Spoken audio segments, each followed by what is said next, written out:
नमस्कार। अच्छा, कभी इस बात पे गौर किया है कि हमारे कुछ सबसे बड़े लक्ष्य जिनके बारे में हम इतने जोश से सबको बताते हैं वो अचानक से हवा में क्यों गायब हो जाते हैं? आज की इस प्रस्तुति में हम इसी अजीब आदत के पीछे की कहानी और इसके मनोविज्ञान को समझने की कोशिश करेंगे।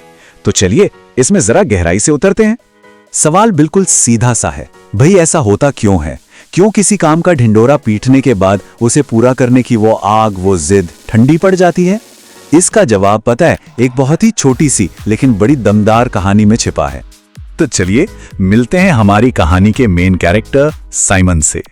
साइमन एक छोटे से गांव का एक नौजवान था जिसके सपने बहुत बड़े थे।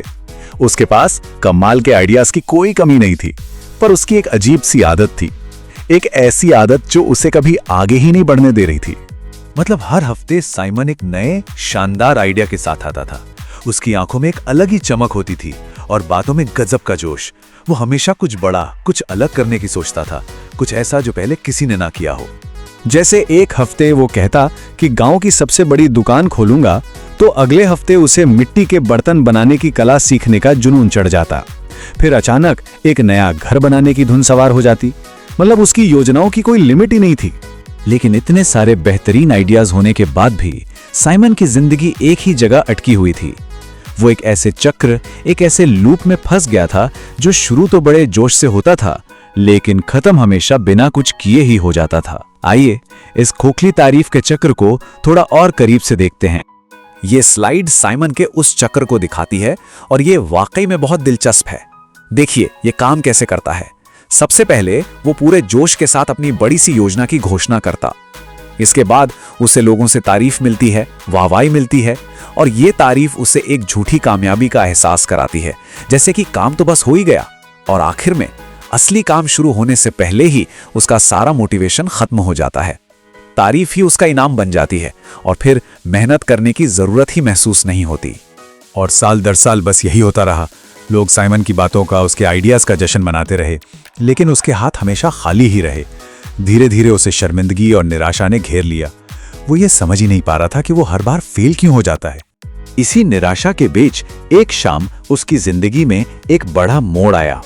गांव के एक शांत और समझदार बुजुर्ग ने साइमन को अपने पास बुलाया। उन्होंने उसे 2 बीजों की कहानी के जरिए एक सबक सिखाने की पेशकश की। एक ऐसा सबक जिसने सब कुछ बदल कर रख दिया। बुजुर्ग ने उससे बहुत सीधा सा सवाल पूछा, जिसने बिल्कुल समस्या की जड़ पर चोट की। जब कोई नया विचार आता है तो तुम सबसे पहले क्या करते हो? साइमन ने फटाक से जवाब दिया, मैं सबको बताता हूं। बुजुर्ग की सीख इस स्लाइड पर बहुत खूबसूरती से दिखाई गई है। उन्होंने साइमन को 2 बीजों का उदाहरण दिया। एक बीज जिसे चुपचाप जमीन में बो दिया गया, अंधेरे में उसे पोषण मिला और वो एक मजबूत पौधे के रूप में उगा। वहीं दूसरा बीज जिसको खुले में रखकर सबको दिखाया गया, जिसकी सबने तारीफ की, वो धूप में सूख गया और कभी बढ़ ही नहीं पाया। साइमन के सपने भी बिल्कुल उसी दूसरे बीज की तरह थे। तो सबसे जरूरी बात यही है, बुजुर्ग ने समझाया कि जब अपने सपनों के बारे में बहुत जल्दी बात की जाती है तो तारीफ से मिलने वाली जो खुशी होती है ना, वो दिमाग को ये महसूस करा देती है कि लक्ष्य तो हासिल हो चुका है। काम के लिए जो असल ऊर्जा चाहिए होती है वो सिर्फ बातों में ही खत्म हो जाती है। साइमन ने इस सबक को बहुत गहराई से समझा और इसे अपने दिल में उतार लिया। उसने अपनी पुरानी आदतें छोड़ने और एक बिल्कुल नया तरीका आजमाने का फैसला किया। एक ऐसा तरीका जो घोषणाओं पर नहीं बल्कि चुपचाप मेहनत करने की ताकत पर आधारित था। इस बार उसने एक बहुत ही छोटा और आसान लक्ष्य चुना, एक लकड़ी की कुर्सी बनाना। और सबसे जरूरी बात, उसने इसके बारे में किसी को एक शब्द भी नहीं कहा। उसने बस चुपचाप अपना काम करना शुरू कर दिया। और इस खामोश मेहनत का नतीजा इस टाइमलाइन पे साफ दिखता है। 4 हफ्तों के अंदर एक कुर्सी तैयार थी। 3 महीने बाद एक मजबूत मेज बन चुकी थी और देखते ही देखते सिर्फ 1 साल के अंदर साइमन गांव का एक जाना माना सम्मानित शिल्पकार बन गया। उसकी खामोशी ने उसे वो सफलता दिलाई जो उसके शब्द कभी नहीं दिला सके। और जिंदगी में पहली बार साइमन ने असली गर्व महसूस किया। ये खोखली तारीफ से मिलने वाली कुछ पल की खुशी नहीं थी, बल्कि अपने हाथों से कुछ बनाने की गहरी सच्ची संतुष्टि थी। देखिए, साइमन की कहानी सिर्फ एक कहानी नहीं है, ये एक बहुत गहरे मनोवैज्ञानिक सिद्धांत को दिखाती है। चलिए अब ये समझते हैं कि आखिर क्यों शब्द हमारी काम करने की शक्ति छीन सकते हैं और इसके पीछे का विज्ञान क्या कहता है। इस चीज को सामाजिक वास्तविकता या सोशल रियलिटी कहा जाता है। ये तब होता है जब हमारा दिमाग किसी लक्ष्य के बारे में बात करने और उस पर मिली सामाजिक हामी को ही असली कामयाबी समझ लेता है। मतलब दिमाग को लगता है कि काम तो हो ही चुका है। तो ये काम कैसे करता है? जब हम किसी लक्ष्य का ऐलान करते हैं तो हमें समय से पहले ही उसे पूरा करने का एहसास मिल जाता है।